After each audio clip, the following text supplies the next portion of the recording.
এখন বাকি আর মাত্র একটা ম্যাচ, আমরা আরেকটা ম্যাচ জিততে পারলেই সাব উইমেন চ্যাম্পিয়নশিপের চ্যাম্পিয়ন হব, টানা তৃতীয়বারের মতো।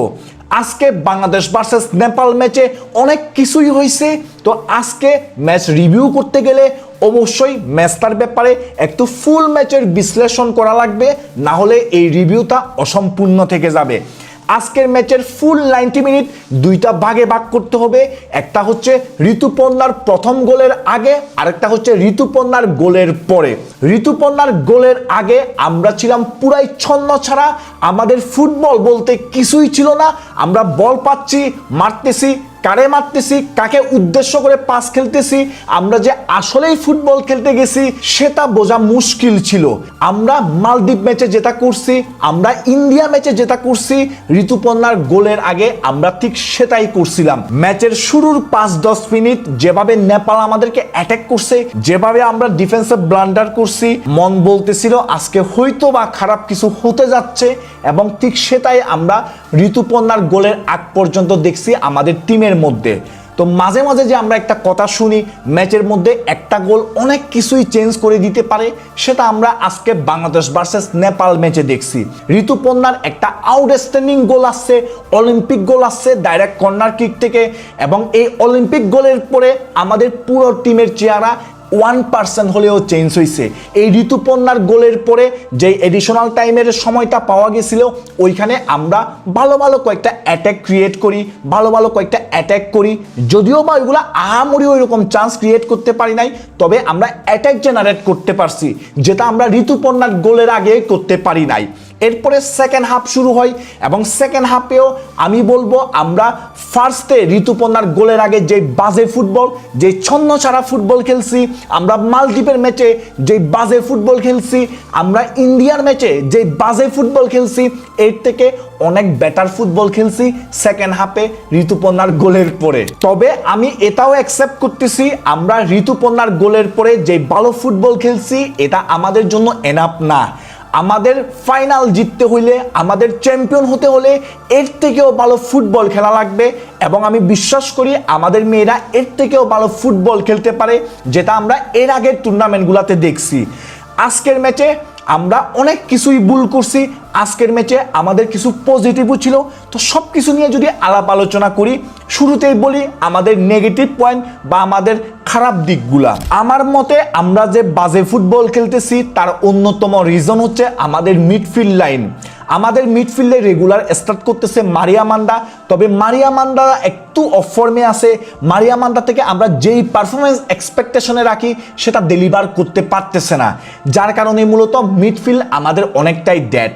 এবং মারিয়ার সাথে যারা স্টার্ট করতেছে, বিশেষ করে মমিতা খাতুনকে 3টা ম্যাচে স্টার্ট দিছে, অথচ মমিতা খাতুন 3টা ম্যাচেই বলতে গেলে ইনভিজিবল ছিল। মমিতা খাতুন থেকে ওই রকম কিছুই আমরা দেখতে পারি নাই এই টুর্নামেন্টের 3টা ম্যাচেই। এবং মাঝে মাঝে যে মিডফিল্ডারটা স্টার্ট করতেছে উমেলা মার্মা অ্যাজ এ নাম্বার 10 হিসেবেও ওই রকম সাপোর্ট করতে পারতেছে না মিডফিল্ডে, মোটামুটি এভারেজ বলা যায়। এবং ইন্ডিয়া ম্যাচে মনিকা চাকমা স্টার্ট করলো, এবং মনিকা চাকমা ইনজুরিতে, এটাও আমাদের জন্য একটা ব্যাড লাক, কারণ মনিকা চাকমা যদি ইনজুরিতে না থাকতো তাহলে কিন্তু মনিকা চাকমা থেকে আমরা একটা পারফরমেন্স দেখতে পারতাম। আর মনিকা চাকমা এবং মারিয়া মান্ডা যখন একসাথে মিডফিল্ডে খেলে, আমাদের মিডফিল্ডে কিন্তু অন্যরকম একটা কেমিস্ট্রি কাজ করে, অন্যরকম একটা পারফরমেন্স আমরা দেখতে পারি। তো আজকেও মনিকা চাকমাকে স্টার্টিং 11-এ রাখে নাই, পরে যখন সাবস্টিটিউট হিসেবে 45 মিনিটের পরে নামানো হলো, ও কিন্তু 90 মিনিট পর্যন্ত খেলাটা কন্টিনিউ করতে পারে নাই। এরপরে ওকে আবার সাবস্টিটিউট করতে হয়েছে ইনজুরির কারণে। তো যার কারণে সব কিছু মিলিয়ে মিডফিল্ডের অবস্থা এখন যাচ্ছে তাই। এবং তার সাথে স্বপ্না রানী এবং মুনকি আক্তারকে স্কোয়াডে রাখে নাই পিটার বাটলার, যার কারণে মূলত আমাদের ওই রকম ব্যাকআপও নাই মিডফিল্ডে।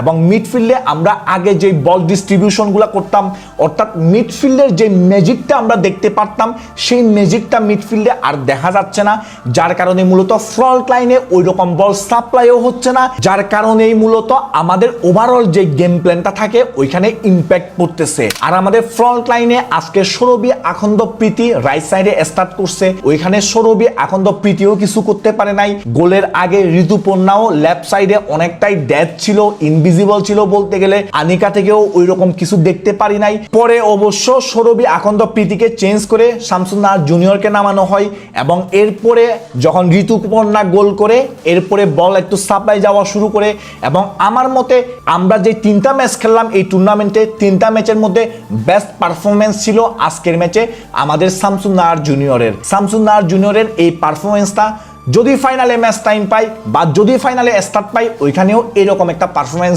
প্রয়োজন শামসুন নাহার জুনিয়রের কাছ থেকে।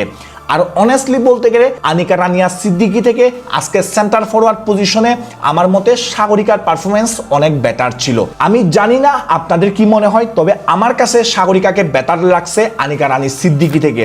এরপরে আসি একটু ডিফেন্স লাইনে। অনেস্টলি বলতে গেলে ডিফেন্স লাইন নিয়ে একটু কনসার্ন থাকতেই হবে আমাদের ফাইনালে, কারণ আমাদের যে রাইট ব্যাক খেলতেছে কোহাতি খিসকু, ওকে মূলত আমি একজন মোটামুটি ভালো সেন্টার ব্যাক হিসেবে চিনি, তবে এই টুর্নামেন্টের রাইট ব্যাক হিসেবে খুবই বাজে পারফরমেন্স করে যাচ্ছে, স্পেশালি ইন্ডিয়া ম্যাচে এবং আজকে নেপালের বিপক্ষে ম্যাচে এই কোহাতি খিসকু আজকে অনেকবার আনমার্ক অবস্থায় ছিল রাইট সাইডে প্লেয়ার নেপালের উইঙ্গাররা এবং অনেকবার ও রেখা পাদেলকে আনমার্ক রেখে দিছে, তবে আমাদের কপাল সহায় হওয়ার কারণে নেপাল ওই গোলগুলা করতে পারে নাই, যার কারণে মূলত ম্যাচটা আমরা বাইর করতে পারছি।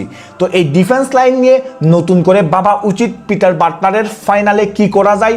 আমার মতে শিউলি আজিম যদি মেন্টালি ফিট থাকে, আমি যতটুকু জানি ও ফিজিক্যালি ফিট, তবে মেন্টালি যদি ফিট থাকে ফাইনালে রাইট ব্যাক পজিশনে শিউলি আজিমকে স্টার্ট দেওয়া প্রয়োজন। আর আমাদের center back player Sourovi Akter Afrin এবং আফ্রিদা খন্দকার ম্যাচের শুরুর দিকে একটু এলোমেলো থাকলেও বাকি ম্যাচটা ভালোই করছে মোটামুটি। আফ্রিদা খন্দকার মাঝে মাঝে একটু মিনি হার্ট অ্যাটাক দিলেও কেউ না কেউ সামলাই নিছে, যার কারণে আমাদের ওই রকম বিগ হার্ট অ্যাটাক হয় নাই। আর আফরিন শুরুতে এলোমেলো থাকলেও টাইম বাই টাইম ম্যাচে ভালোই করছে। ফাইনালে আফরিন খেলবে আশা করি এবং আশা করি আজকের ম্যাচ থেকেও ভালো করুক, পুরা টুর্নামেন্ট থেকেই ভালো করুক আফরিন। আর এই ছিল আজকের ম্যাচ নিয়ে কথাবার্তা এবং